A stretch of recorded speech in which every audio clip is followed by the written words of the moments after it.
Good day. This is Ray Glasser on September the 7th, 1978, and we are sitting, talking, and dubbing with one Bill Jacocks of TV5 WEWS ABC here in Cleveland. And Bill has just recently bought a JVC VidStar, Right. correct? 3300. Which is the VHS format. Right. As I ask all people that are new to the home videotaping hobby, what motivated you to get into this home videotaping hobby? Well, basically, I'm a movie fan. I like old movies, I like B movies, and I like new movies. And I don't get a chance to, I'll take the mic. Second nature. Don't get a chance to get out and see a lot of movies because of my schedule, and I figure this is one way to do it. And a number of people at the station is very much into video recorders. And I looked at a list of some of the titles that he's got and thought, wow, would I like to have some of those movies?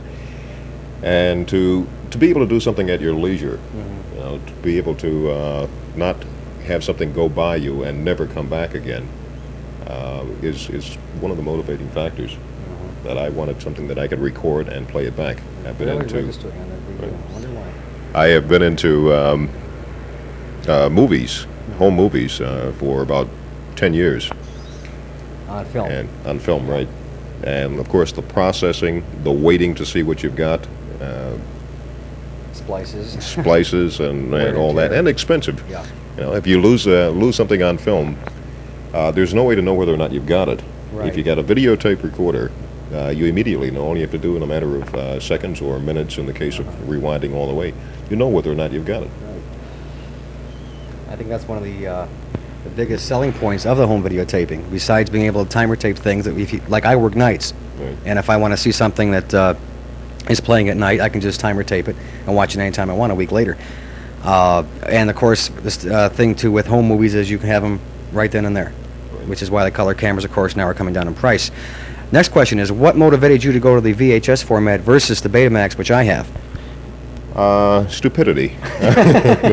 To start off, I didn't know. I knew that there were two formats, and I immediately went out and I bought magazines, periodicals, and there are very few of those now. I believe only two that I know of, to find out what the formats meant, whether or not the picture quality was better in one or the other.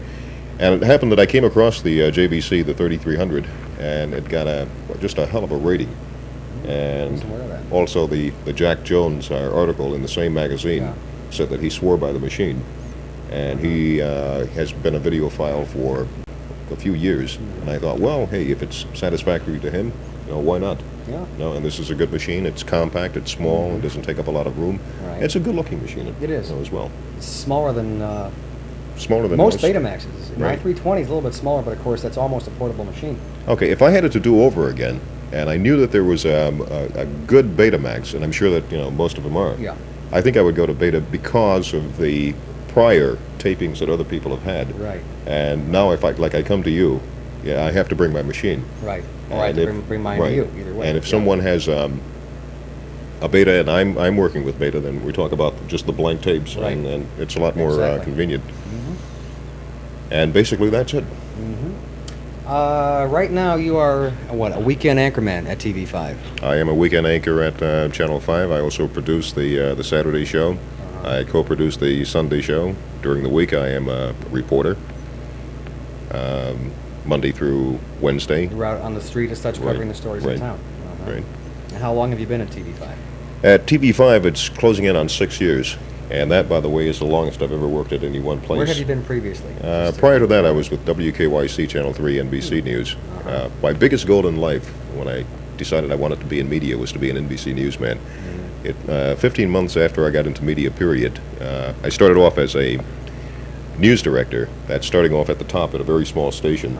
And that sounds like Ted Baxter, but it's true. Mopping the floors and cleaning out the snakes and what have you. 15 months after I was there, I was hired by NBC, and that's a very fast move for this business. It is very. Are you a resident of Cleveland? I am a resident of Cleveland. I have been since 1947. All of my schooling was down here, Dunham Elementary School, Addison Junior High, and East Tech. And then college, New York. I hardly know what to call it anymore because they changed the name. It's City College of New York now. Yeah. At the time that I was there, it was, what was it, CCNY. It's not the City College, it's the New York. I've forgotten what it was. Anyway, when I went there, it was Yeah. a CCNY. But what's your ultimate goal in broadcasting? In other words, what is the peak that you want to attain someday? The peak that I'd like to attain in broadcasting is to get out of it and get into movies. Oh, that sounds good. No, As this one who wants to get into it, yeah. This is something that I never really wanted to do. I never wanted to be in front of the camera. I started out as a writer, writing novels, right, which nobody wanted, and I still think that I was very much ahead of my time. You know. Basically, I wanted to get into movies, and I wanted to be behind the scenes at that, you know, writing scripts. Right. When I came into television, it turns out they just said, "Bill, you know, why don't you go in front of the camera, and we'll use you for interviews and what have you."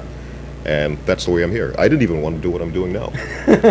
They said, make an audition tape. And I said, if I have to audition, then you don't want me. They said, well, let's just make one to see what's happening. So they Right. gave me a script to read cold. It's And always fun. I tried to goof it because I really didn't Really? want to go into Yeah. it. But even with trying to goof it, I couldn't.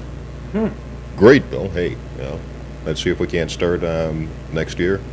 And the beginning of the year, then you'll start co-anchoring the weekends. Well, you certainly got the voice for it. There's no question Well, about that's that. very true. Have you ever yeah, done when I get anything on to- radio?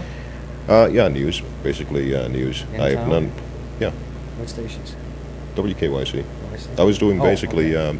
I was the overnight voice of NBC for the Midwest. Huh.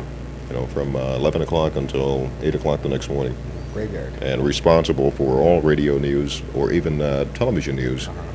If anything happened during the night, whether it was in Michigan or, you know, around the area, Yeah. if it didn't get on because I didn't find out about it, then I could have been canned, and I Wow. survived for 3.5 years. A lot of responsibility. Yeah.